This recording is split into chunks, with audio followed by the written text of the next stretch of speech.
বন্ধুরা, আমার নাম সোনালি। আমরা ৩ বোন, ২ ভাই। আমার বড় দিদির নাম দীপালি। আমি মেজো, আর সেজো ভাইয়ের নাম লোকেশ। বিয়ে বাড়িতে লোকেশ ভুল করে দীপালিদির সাথে কিভাবে করল সেই কাহিনী শুনলে তোমাদের দারুণ একটি অভিজ্ঞতা হবে। তাহলে আর দেরি না করে শুরু করি। তার আগে আমার চ্যানেলটি সাবস্ক্রাইব করে আমার বন্ধু হয়ে যাও। আমাদের বাবা কার অ্যাক্সিডেন্টে মারা গেছেন ৯ বছর আগে।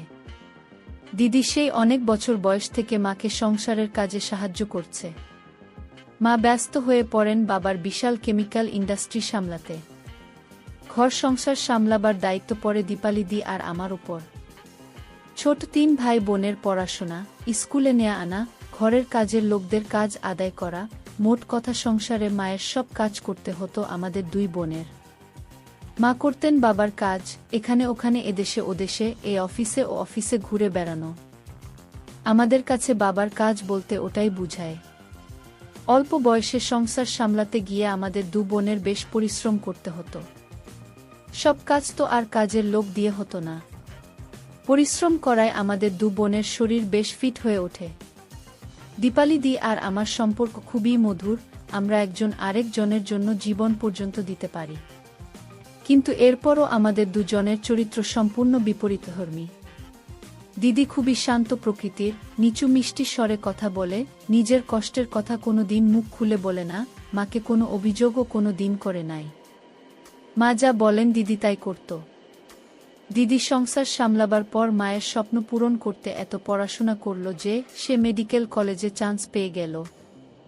আদর্শ সন্তান যাকে বলে দিদি তাই। ঘর, হাসপাতাল, রোগী আর কলেজ, এই নিয়ে ওর জীবন শুরু হলো। ২.৫ বছর আগে সিনিয়র এক ডাক্তার ছেলে দিদিকে বিয়ে করতে চায়। ছেলের মা বাবা নেই, জেঠুর কাছে মানুষ। ছেলেটা জানত না আমরা এত বড়লোক। দিদিরও ছেলেটাকে ভালো লাগে, কিন্তু সে জানত মা এমন ছেলের সাথে বিয়ে দেবেন না। তাই এ বিষয়ে দিদি আমার হেল্প চাইল।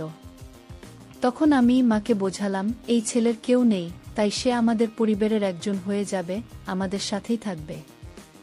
আমাদের যেহেতু কোনো বড় দাদা নেই, তাই উনি না হয় আমাদের বড় দা হয়ে এখানেই থাকবে। মা আমার কথায় রাজি হয়ে গেল। ৬ মাসের মাথায় দিদির বিয়ে হয় কার্তিকের সাথে, আর ১ বছর পরেই ওর কোল আলো করে একটা ছেলে আসলো।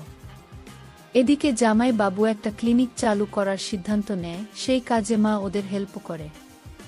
ওরা এখন ক্লিনিকের পাশের বাড়িটাতেই থাকে। আমি বাড়ির সব চাইতে দুষ্ট না হলেও সব দুষ্টের শিরোমণি। কাজের লোকেরা আমার ভয়ে হাতের বাসন ফেলে দেয়। কিছু হলে উঁচু স্বরে চেঁচিয়ে বাড়ি মাথায় তুলি। বাকি ৩ ভাই বোন আমার ভয়ে বড় দিদির কাছে দৌড়ে পালায়। বড় দিদি ওদের মায়ের মতো মমতা দেয়, আর আমি করি বাবার শাসন। আমি, মা আর বড় দিদি বাদে বাড়ির সবাইকে শাস্তি দিয়েছি। এমনকি মাও আমার উপর কথা বলে না, মেনে নেয় আমি যা বলি। বর্তমানে আমি ইন্টার পাস করে মডেলিং করছি। এখন আমি রাজ্যের নাম করা নায়িকা। তবে বলিউড আমার টার্গেট। আমি বেশ ফ্যাশন প্রিয় আর পার্টি সার্টিও করি। লোকেশ একটু বোকাসোকা, সহজ সরল ছেলে। হিসাব নিকাশে বেশ পটু। কমার্স নিয়েছে, মাধ্যমিকে পড়ার চাপ নিতে গেলে ও উদ্ভ্রান্ত হয়ে যায় বলে মা ওকে ইংলিশ স্কুল থেকে বাংলা স্কুলে নিয়ে এসেছেন। বড় ঘরের ছেলে বলে বন্ধুরা ওকে মানি ব্যাগ হিসাবে ব্যবহার করে। দীপালিদি বাড়িতে ওকেই একটু বকাঝকা করে ওর নানা নির্বুদ্ধিতার জন্য আর নানা বিরক্তিকর বায়নার জন্য। এই তো গত পুজোর সময় নিজের ভাগ থেকে ওকে টাকা দিল একটা স্যুট বানাবে বলে, কিন্তু সব বন্ধুদের নিয়ে সে সেই টাকা দিয়ে ইলিশ পোলাও এর পার্টি দিয়েছে। তবে ও মার অফিসের কাজে বেশ হেল্প করে। বোকা বলে সেই একমাত্র পাত্র যে আমার দয়া আর আদর পায়, আর খুব কম বকা খায়।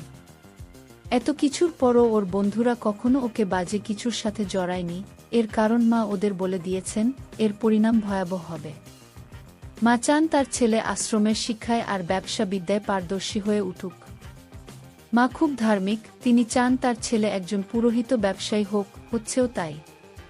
ও ধার্মিক, ভদ্র এবং ভালো ছাত্র। বন্ধুরা আমছালা দুটো হারাবার ভয়ে ওকে শুধু ওদের মানিব্যাগ বানিয়ে রেখেছে। ছোট বোন আর ভাই দুটো একই ইংলিশ স্কুলে পড়ছে, ভীষণ দুষ্ট, আর ভাইটা তো রীতিমতো হনুমানের যমজ ভাই। এবার আমি একটু আমার সম্বন্ধে বলে নেই।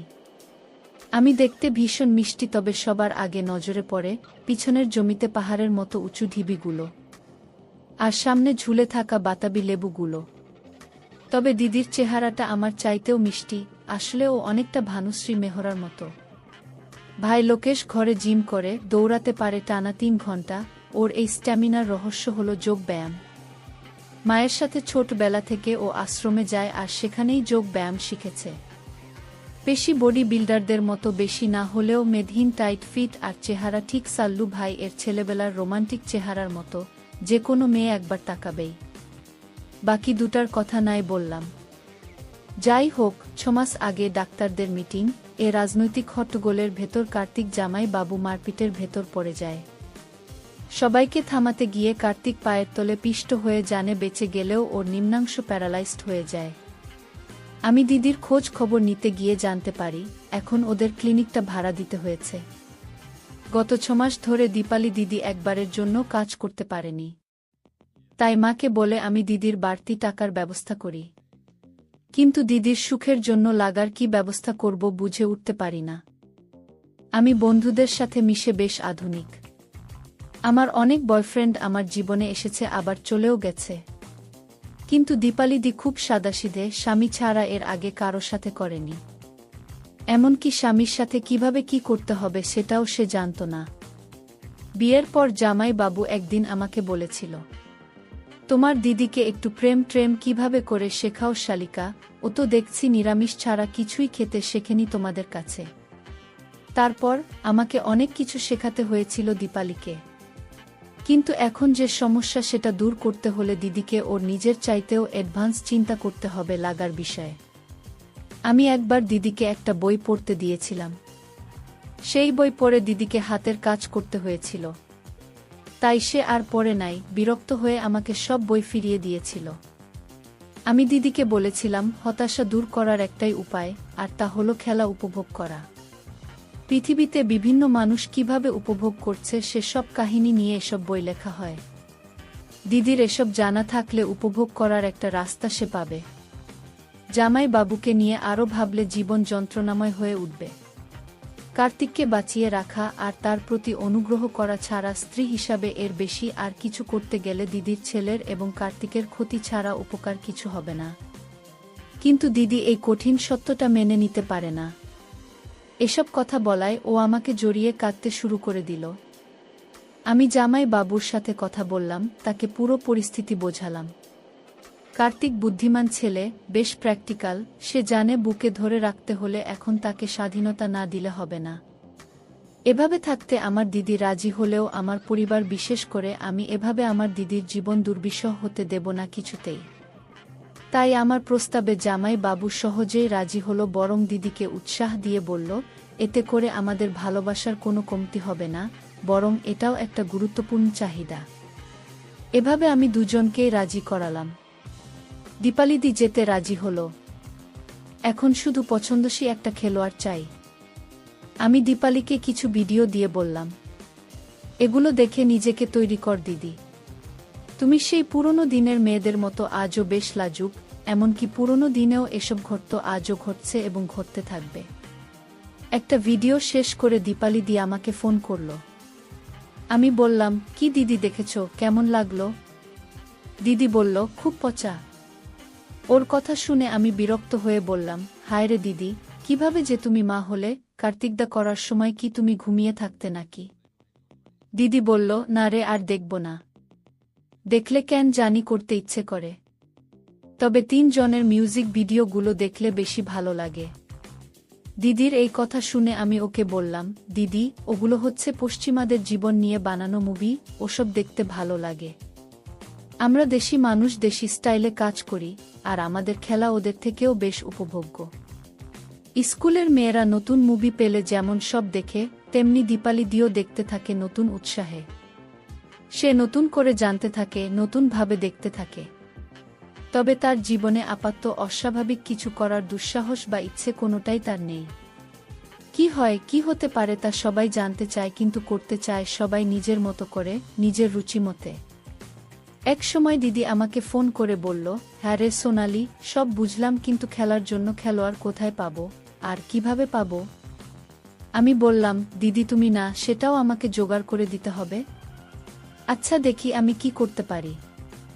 আর তুমিও চেষ্টা করো দিদি, ভিডিও দেখে তো শিখছো, খুঁজে দেখো, ঠিক কাউকে পেয়ে যাবে।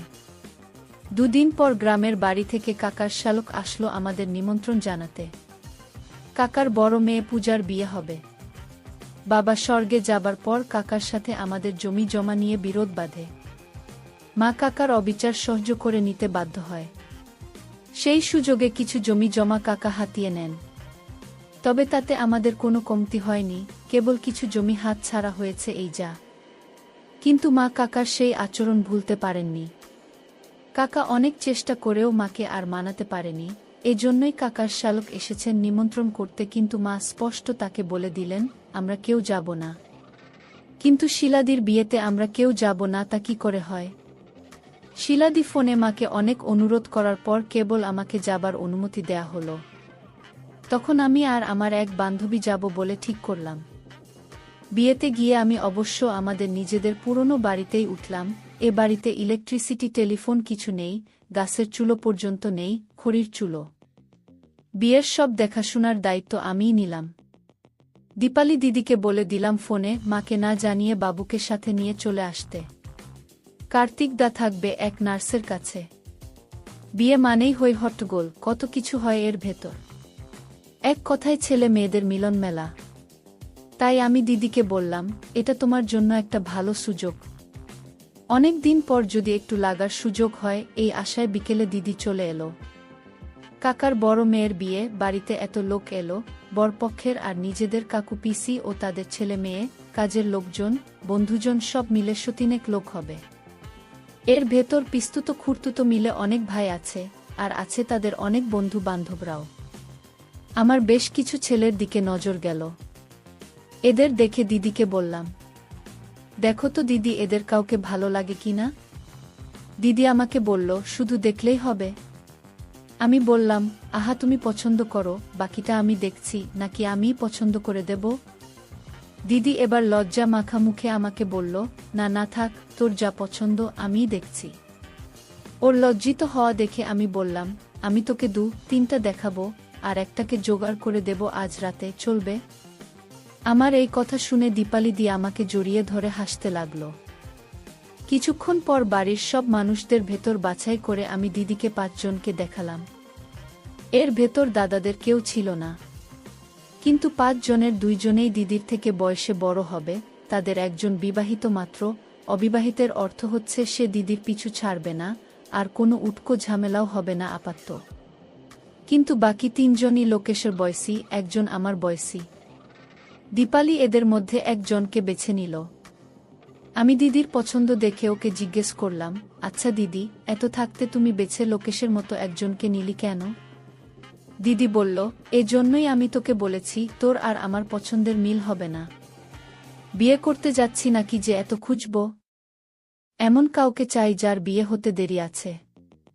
দিদির কথা শুনে আমি অবাক হয়ে বললাম, তাই তো দিদি, তোমার কথায় যুক্তি আছে, মুভি দেখে দেখে বেশ চালু হয়ে গেছো দেখছি। দেখি রাতে কিছু একটা করতে পারি কিনা। সম্ভব হলে একটাকে ম্যানেজ করে দেব। আর দিদি, 2টো হলে কেমন হবে বলো তো? এ কথা শুনেই দিদি খুব লজ্জা পাবার ভান করে বলল, তুই না পারিসও বটে, আমি প্রথমেই 2 নৌকাতে পা দেব না বাবা। সে যাই হোক, আমার 2টোকে ম্যানেজ করতে কষ্ট হয়নি। জানতে পেলাম ওরা আমার ভাই লোকেশের বন্ধু। বিয়ে বাড়ির কাজ করতে হবে বলে আমার সাথে রেখে দিলাম। কাকার বাড়িতে বরের সবাইকে রেখে আমাদের বাড়িতে নিজেদের লোকদের থাকার ব্যবস্থা করতে হলো। সব আত্মীয়দের এক একটা ঘরে দিয়ে দিলাম, ইচ্ছে করেই দিদিকে কোনো ঘর দিলাম না। নিচে বৈঠকখানাতে বাড়ির সবার শোবার ব্যবস্থা করলাম। কয়েকটা তোষক পেতে এক কোণাতে দিদিকে শুয়ে পড়তে বললাম। ছেলেটা থাকবে আমার কাছে। আর ছেলেদের শুতে দিলাম বৈঠকখানার সামনের খোলা বারান্দাতে, গরমের ভেতর তেমন কোনো কষ্ট হবে না। তবে ওদের বিছানা এমনভাবে করলাম যে একজনের শোবার জায়গা হবে না। আমি ওই ছেলে 2টোকে বলে দিলাম একজন প্রয়োজনে ভিতরে গিয়ে শুয়ে পড়তে, দরজা খোলাই থাকবে। আর ওদের বললাম ওখানে একজন ভদ্রমহিলা আছেন, তার যেন কোনো অসুবিধা না হয়, কোনো অভিযোগ যেন আমি না শুনি। আর কি করতে হবে সেটা কানে কানে বলে দিলাম। দীপালি খুব অবাক হয়ে আমাকে বলল, এখানে এতগুলোর ভেতরে শোবো আমি? আমি দিদিকে বললাম, ওরা একটু পর ঘুমিয়ে গেলে বোমা মারলেও উঠবে না। বড়দের কাউকে তো থাকতে হবে এখানে। তোমার পাশে একটু খালি জায়গা আছে একজন শোবার মতো, ওটা খালি রেখো রাতে। এদিকে কলকাতাতে হলো আরেক কাণ্ড, লোকেশ বিয়েতে যেতে না পেরে ভীষণ মন খারাপ করে রইল। তখন মায়ের ওর প্রতি খুব মায়া হলো।